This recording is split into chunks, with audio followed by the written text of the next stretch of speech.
Here's a summary of the JPMorgan Chase Q3 2025 earnings call, designed for clear and concise delivery. Good morning.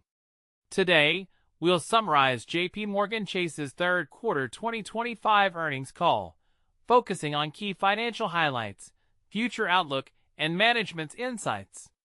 Financial performance for Q3 2025.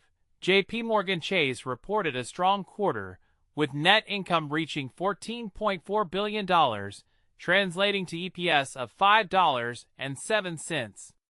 The return on tangible common equity, ROTCE, stood at an impressive 20%. Total revenue for the quarter was $47.1 billion, a robust 9% increase year over year. This growth was primarily fueled by higher markets revenue, alongside increased fees from asset management, investment banking, and payments. Net interest income, NII, saw growth due to balance sheet expansion and a favorable mix, though this was partially offset by lower interest rates. Expenses were $24.3 billion, up 8% year over year.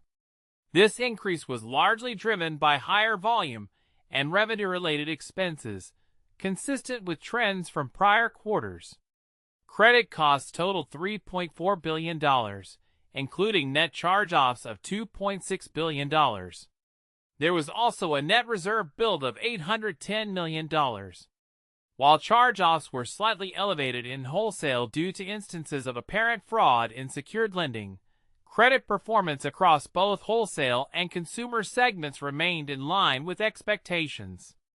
The firm ended the quarter with a CET1 ratio of 14.8%, down 30 basis points from the previous quarter, mainly due to increased wholesale lending and other market activities driving higher risk-weighted assets. Key business segment highlights: Consumer and Community Banking, CCB reported net income of $5 billion on revenue of $19.5 billion, up 9% year over year, driven by higher NII from increased revolving balances. Management highlighted the resilience of consumers and small businesses, with stable credit metrics despite a watchful eye on the labor market. JPMorgan Chase also retained its number one position in retail deposit share, marking its fifth consecutive year of industry leadership. The Sapphire refresh has driven record new account acquisitions. Corporate and Investment Bank, CIB, delivered a strong performance with net income of $6.9 billion and revenue of $19.9 billion, up 17% year over year. This was driven by significant increases in markets, payments, investment banking, and securities revenue. Investment banking fees rose 16%, with strength in equity underwriting. Markets revenues saw robust growth, with fixed income up 21% and equities up 33%, notably in prime. Asset and Wealth Management, AWM, reported net income of $1.7 billion, with a strong pre-tax margin of 36%. Record revenue of $6.1 billion, up 12% year over year, was primarily attributed to growth in management fees from strong net inflows and higher market levels, along with increased brokerage activity. Assets under management, AUM, reached $4.6 trillion, up 18% year over year. Management's outlook and forecasts. For the fourth quarter of 2025, the company expects NII ex markets of approximately $23.5 billion. Total NII of about $25 billion. Adjusted expenses of approximately $24.5 billion, implying a full-year expense of $95.9 billion, driven by the stronger revenue environment. Looking ahead to 2026, management provided a preliminary central case for NII ex markets of about $95 billion. This is a preliminary view and subject to the annual budget cycle. Management also indicated that consensus estimates for total expenses in 2026 might be underestimated.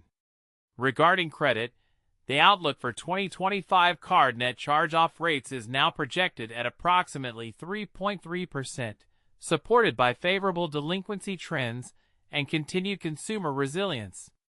Key statements from leadership: Jamie Dimon, Chairman and CEO, emphasized the resilience of customers, but acknowledged massive amounts of uncertainty. He highlighted the strong performance of the firm and the focus on deploying capital to lend into the real economy. Dimon also stressed the importance of prudent risk management, particularly in the context of evolving non-bank financial institution (NBFI) lending and the need for regulators to focus on actual risks. He also mentioned that while fraud was involved in some specific instances, the firm is always improving its processes. Jeremy Barnum, Chief Financial Officer, provided detailed financial metrics and outlook. He explained the drivers behind deposit growth dynamics, noting that while the inflection point for average balances has been pushed out slightly, confidence in the long-term trajectory remains high. Barnum detailed the assumptions for the 2026 NII outlook, including rate cut impacts, card revolve growth, and wholesale deposit and loan growth. He also addressed expense growth, noting that while AI will contribute to productivity, the focus remains on disciplined expense management and investments for growth. Regarding NBFIs, he stated that the vast majority of lending is highly secured and structured, and that NBFI lending is not seen as a more elevated risk area compared to others. Significant risk factors and lowlights: uncertainty in the macroeconomic environment. Management repeatedly acknowledged the high levels of uncertainty, particularly concerning potential labor market deterioration, which could impact consumer credit performance. Elevated wholesale charge-offs. While attributed to isolated fraud incidents, the specific instances in secured lending facilities are a point of note. Deposit growth dynamics. While confident in the long term, the pace of deposit growth has been slightly slower than previously projected due to factors like lower personal savings rates and strong equity market performance driving flows into investments. Credit cycle normalization. Management anticipates a more normalized credit cycle, with potential for higher charge-offs than seen in the exceptionally benign period post-GFC, especially in areas with different portfolio mixes. Regulatory environment. The ongoing discussions and potential implementation of Basel III Endgame and other regulatory changes remain a factor. Overall tone and key takeaways.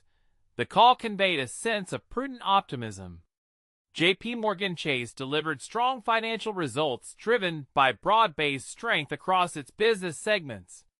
Management is focused on navigating economic uncertainties by maintaining disciplined expense management, investing in growth areas, and carefully managing capital. While acknowledging potential headwinds and the inherent risks in a dynamic financial landscape, the firm's leadership expressed confidence in its resilience and ability to deliver value. The company is actively engaging with the evolving regulatory landscape and is committed to supporting lending to the real economy.